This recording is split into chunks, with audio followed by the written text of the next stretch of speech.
Okay, thrill seekers. I got a question on the, what do you call it, comment section? And it went like this. I'm struggling with having a goalless practice. I'm curious if you have any insight. What is considered a goal? Should I not be setting goals like to meditate every day? Should I not have a goal to acquire wisdom and follow the precepts? Or is it more big picture things like a goal of enlightenment? Maybe these things have to start out as goals, but we shouldn't get hung up on them and just incorporate them into our being? Question mark. Last one was oddly phrased as a question, but that's okay. We get it.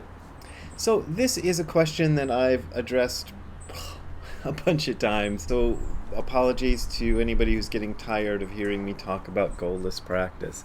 My teacher, Gudo Nishijima Roshi, did not use the term goalless practice that I remember. His preferred phrase for it was practice without intention.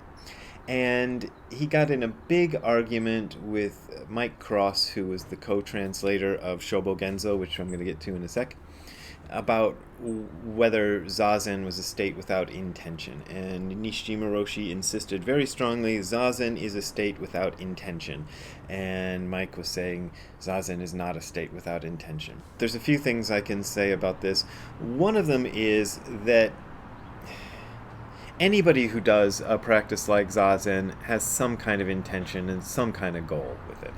In my case, when I first started, I was aware that my thinking was extremely frazzled and I was upset about lots of things, and life and death matters, and what happens after you die, and all these things about my future. And I was 18 years old and I was a college student, so a lot was going on. And I wanted to find a way to work on that, especially the philosophical problems, the deep philosophical problems. And so what I got into Zazen for was because I hoped it would solve my deep sorry about that, philosophical problems about life, the universe, and everything, which were affecting my ability just to deal with anything. I just wanted to crawl into a hole somewhere, and forget the whole thing at that point in my life.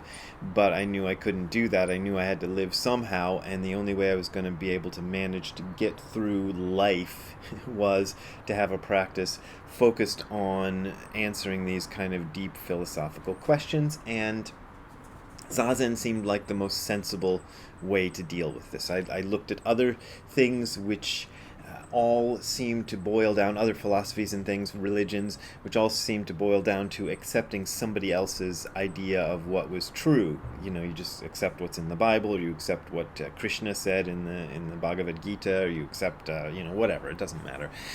Norman Vincent Peale or somebody, I don't know who you accept, but you accept somebody else's ideas about how life are, and then you'll feel happy. That wasn't going to work for me. I couldn't accept somebody else's idea of how things are. It's just not going to work, because I could never do it sincerely. It's not even that I don't think they're good. There's a lot of times I would read things like, at the time I was reading a lot of Jiddu Krishnamurti, and I thought Jiddu Krishnamurti was pretty good.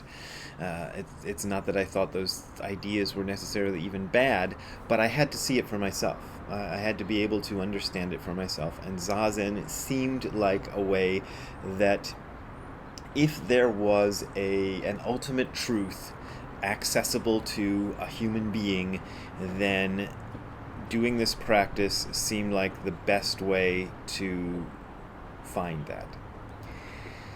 That was at least my thinking. So I'm saying right off the top of the bat, I had an intention, I had a goal for Zazen, and that's why I did it, and that's why I did it so diligently for so many years. So the thing is, you have a goal, you have an intention, everybody does.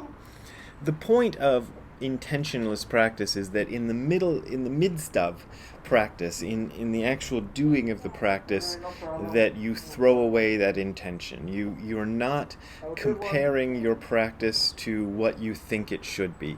And if you find yourself comparing your practice to what you think it should be, you don't worry about that. And if you find yourself worrying about that you're comparing your practice to what it should be, you don't worry about that. So you just continuously, it's like a continuous, to me, throwing away. You're just kind of, every time you think that there's something that you're going to have to do, or you're going to have to make this better, you throw that away. Except for one thing, and this is the Nishijima Roshi's style of practice, is that you focus on posture. I guess this is also would be Dogen's style of practice too. Your only sort of thing that you're adjusting as you go on is your posture. And your posture also includes your kind of mental posture. So each time you see yourself reaching for something, you just kind of go, okay, stop reaching for something. And then if immediately you're reaching for something again, you stop it again. And if immediately you're reaching for it again, this is what it's like for me to do this practice, and it's what it's been like for 35 years. So if it's like that for you, don't worry, that's the way it goes. Having said that, considering the goals I had when I first started this practice in 1982 or 3 or whatever year it was, I guess I've accomplished them in a sense. I mean, I've had those moments of clarity enough to kind of see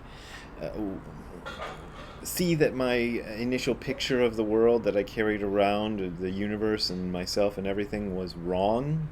Which, as I've said before, doesn't mean it's replaced with the right view, but it's a big step when you understand that your whole conceptual framework for life has been wrong. That's a difficult step, so don't trivialize that one. But even so, I still keep setting goals. I want things to be other than how they are. This is the story of one's life, and it may be something that we as human beings are stuck with. This is after working with it for so many years, I'm kind of the opinion that we're kind of stuck with it. It's a sort of a karmic something, however you want to explain it. We're stuck with the fact that we're always going to be dissatisfied with the way things are and trying to change it. So you just don't do anything with that. You just have it. I know this sounds terrible. Let's get to the specific questions, though. Should I not be setting a goal to meditate every day? I do. But as I've said before, to me, it's a bit like the goal to brush my teeth every day. This is the way it gets, it's gotten after all these years. So it no longer feels like I'm, setting an intention, as the kids say these days, to meditate every day. It's more like I know I'm not going to feel good unless I do it. So, there you go. Should I not have a goal to acquire wisdom or follow the precepts? Sure, those are good goals. I try to follow the precepts. I don't really think of it as a goal. And I talked about the big picture goals of enlightenment, and getting hung up and just incorporate them into anything. That's a kind of a strategy, I think. The place to go to for this, if you want to read Dogen's take, and here is Gudo Nishijima and Chodo Cross before they started arguing about intention, or maybe when they were arguing about intention. This is their translation, and it appears in Book 1 of Shobo Genzo in a chapter called Kokyo, which means the eternal mirror, and I also did my own paraphrase of this chapter in my book, Don't Be a Jerk. So, the end of this chapter is a little bit that I'm just going to read for you, and then we'll see where we go from there. And this is what Dogen says in the Nishijima Cross translation. Nangaku one day goes to Baso's hut. We don't have to worry about Baso. He's a famous Zen master, and so is Nangaku. Nangaku is Baso's teacher. So Baso student, Nangaku is teacher, but by this time Baso is already a teacher himself. So that's the setting. So there you go. One day Nangaku goes to Baso's hut where Baso stands waiting. Nangaku says, the teacher says, "What are you doing these days?" The teacher says to his student, who's already a teacher now. Baso says, "These days I just sit." Nangaku says, "What is the aim of sitting in Zazen?" Baso says, "The aim of sitting in Zazen is to become Buddha." Nangaku promptly fetches a tile and polishes it on a rock near Baso's hut. Baso, on seeing this, asks, "What is the master doing?" Nangaku says, "Polishing a tile." Baso says, "What is the use of polishing a tile?"